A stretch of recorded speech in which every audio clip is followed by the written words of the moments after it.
When it comes to UK streetwear, our trainers are something we don't take lightly. Considering how highly we regard our trainers, you'd think we'd be producing more. I'm going to touch on UK-based trainer brands in another video, but in this one, we're going to zoom in on our sneaker collabs. While it's commonplace for our cousins in the US to collaborate with the world's most popular sneaker brands, our cultural icons and urban fashion brands haven't had so many opportunities. Let's take a look at 5 UK sneaker collabs that have hopefully paved the way for many more to come.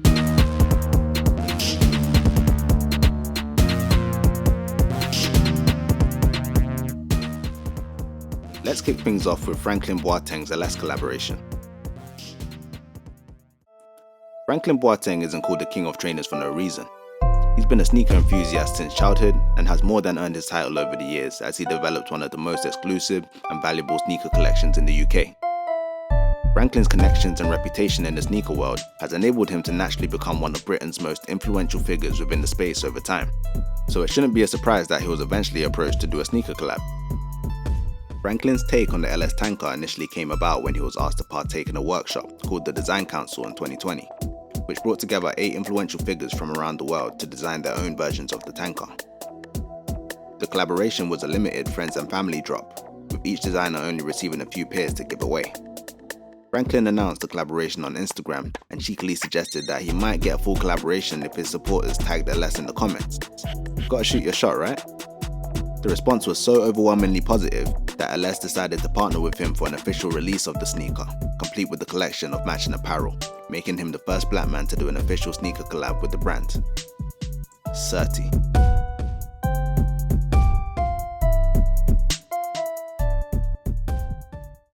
Next up is Dizzee Rascal's Nike collaborations.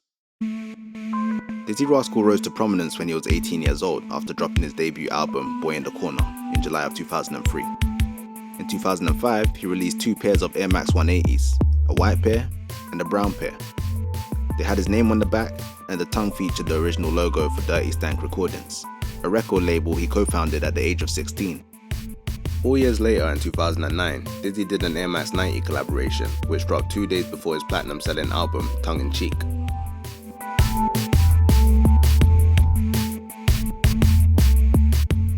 These kicks are now very hard to get a hold of, and are selling for up to $6.5 grand.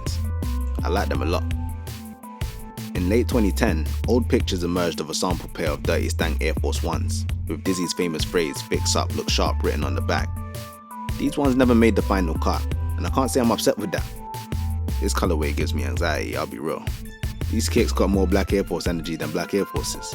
You can't wear these unless you're a certified villain. The only feature I rate on them is the air units in the midsoles, which aren't usually featured on Air Forces. That's hard. Another grime pioneer that has multiple Nike collaborations under their belt is Skepta with its SK Air brand. I think Skepta takes it when it comes to who has the most Nike sneaker collabs from our scene. He announced his first collaboration with Nike in 2016, posting an all-black pair of Air Max BWs on Instagram, which were dubbed the Blacklisted BW, a nod to his 2012 classic mixtape. Although the Nike Air Max collection is highly regarded in UK streetwear, the Air Max Classic BW is far from the most popular. Nonetheless, they were cemented in grime history as the crepes Dizzee Rascal wore on the cover of Boy in the Corner. It's only right Skepta kicked things off with them.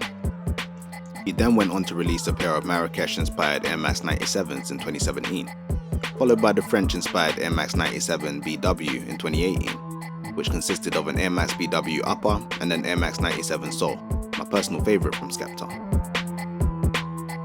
Later that year, he dropped the SK Air Max Deluxe, followed in 2019 by the SK Shocks. In March 2021, he released the chrome blue Air Max Tailwind 5s, complete with matching tracksuit and bucket hat. 3 months later, he dropped the bloody chrome colorway. No tracksuit this time, but it did drop along with Skepta's very own Phantom football boots. Hardest football boots I've ever seen. That wraps it up for Skepta Nike collabs. In September 2022, Puma announced that they signed a long-term partnership deal with Skepta, which not only makes him their global ambassador, but also gives him complete creative control over men's product designs and global marketing campaigns through his multifaceted services company, Big Smoke Corporation. So it's safe to say we won't be seeing any more Nike collabs for now, but maybe Skepta will be responsible for the next UK hood icon or brand that gets a Puma sneaker collab. Time will tell. Moving from grime to UK streetwear, we have to touch on the Corteiz Nike collab. Corteiz is a brand that's gone from strength to strength since it was launched in 2018, making a name for itself with its captivating guerrilla marketing methods. From the beginning, its founder and creative director, Clint, aka Clint419, took a very anti-establishment stance and rejected many practices that were commonplace in the world of fashion, such as giving free clothes to influencers, doing interviews with fashion media outlets, or even paying for ads. All of this to maintain the brand's integrity as it rapidly grew. So when Clint announced in January 2023 that he would be doing a Nike sneaker collab, many of us were completely caught off guard. Not only because of Corteiz's consistent anti-establishment stance, but also because Nike took legal action against Clint in 2020. I already covered the trademark dispute in more detail than any other platform in a 2-part series which can easily be found on the 7 Figures website and all other Figures platforms, so I won't go into it now. Whatever the case, most Corteiz supporters were impressed and excited about the link-up. A little less than 2 weeks after the initial announcement, Clint posted a picture to his Instagram page wearing a pair of green Air Max 95s, bringing an end to all speculation regarding which Nike sneaker he'd be customizing. The colorway would go on to be officially called Gutter Green. Clint gave Londoners a chance to grab a pair pre-release, organizing the Corteiz Air Max 95 Crossbar Challenge. Hit the crossbar and you win a pair. A few days after this, Corteiz released a legendary ad on Instagram and Twitter, largely focused on the Gutter Green colorway, but keen viewers didn't miss the short moment in which 2 more colorways were briefly exposed. Behind the Gutter Green Air Max 95 sat 2 darker pairs.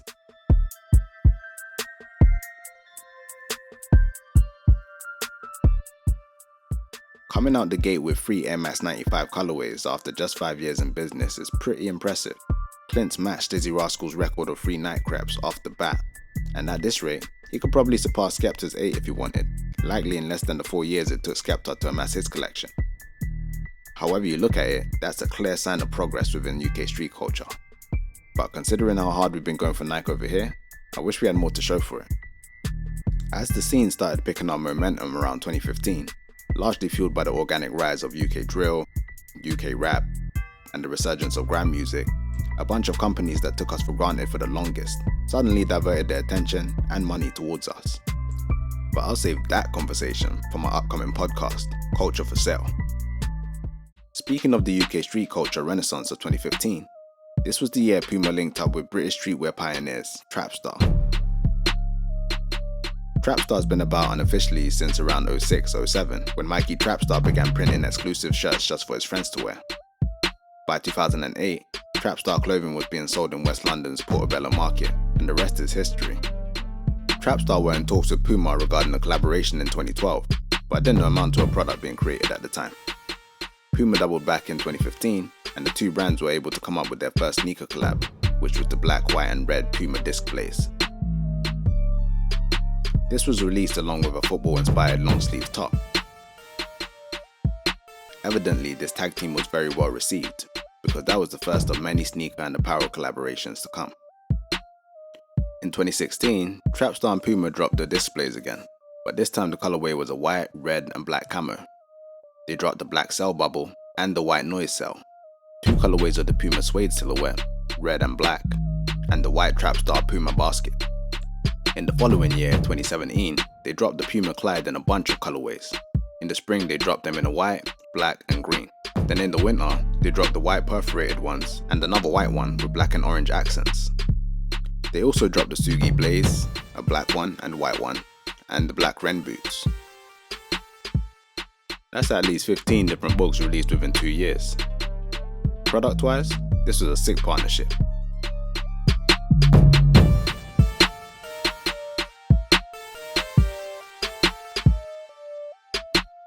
That makes 5 UK street culture sneaker partnerships, but here's a bonus collab.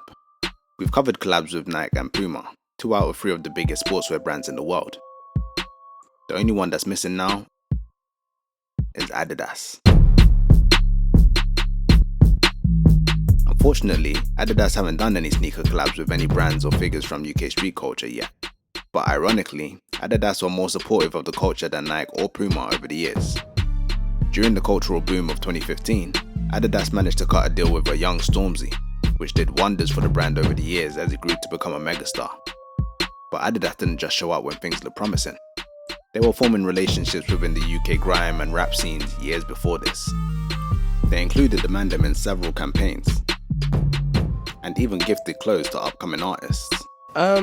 Basically, I've been working closely with Adidas since I was about 16, you know, when they was giving me free clothes for my music videos, like Who Are You, etc. And then the relationship's just kind of grown. So, although the streets can't directly claim an Adidas sneaker collab just yet, it's definitely worth taking a look at another homegrown fashion brand with a growing catalogue of sneaker collabs with them. Wales Bonner. Wales Bonner is a luxury fashion label founded in 2014 by Grace Wales Bonner, a British-Jamaican fashion designer who grew up in South London. I wouldn't limit the general style of Wales Bonner to a term as simplistic as streetwear, but I must say, the brand has brought about some of the drippier streetwear with their Adidas Originals collabs. The fashion house started collaborating with Adidas in 2020, and their partnership is still going strong. The duo recently teamed up to create a 2023 home and away kit for Jamaica's national football team. Jamaican heritage is a consistent theme throughout the collaborations. At the time of making this video, Wales Bonner and Adidas have already dropped 14 different sneaker collabs and have at least 3 more on the way. Wales Bonner has created their own versions of the Samba, the SL72s, the Nizza, the Japans, and the Countries. Every collection Wales Bonner drops with Adidas quickly sells out, with some of the items going on to be resold for thousands of pounds. With the partnership going this well, I wouldn't be surprised if we see Wales Bonner Adidas collections dropping for years to come, like we've seen with Stella McCartney's Adidas partnership, which has been going strong since it started in 2005. But back to UK street culture, I think it would be in the best interest of Adidas to give us something more substantial. Drop a collection with Ben Jar or Stormzy or something. I don't think the streets are really checking for Adidas at the moment, especially with Yeezys out of the picture. It's time for a sneaker collab the culture can be proud of. But yeah, let me know in the comments which one was your favourite sneaker collab and what future collabs you'd like to see. If you found any value in this video, hit the like button and please subscribe to the channel if you haven't already. Not everybody's going to appreciate what I'm trying to bring to the culture, so I really appreciate all the support I do get. I'm documenting valuable history and aiming to spark conversations that promote progression. I'd love for you to be a part of that. Till next time, it's your boy Jasper Mitchell, filling in the blanks.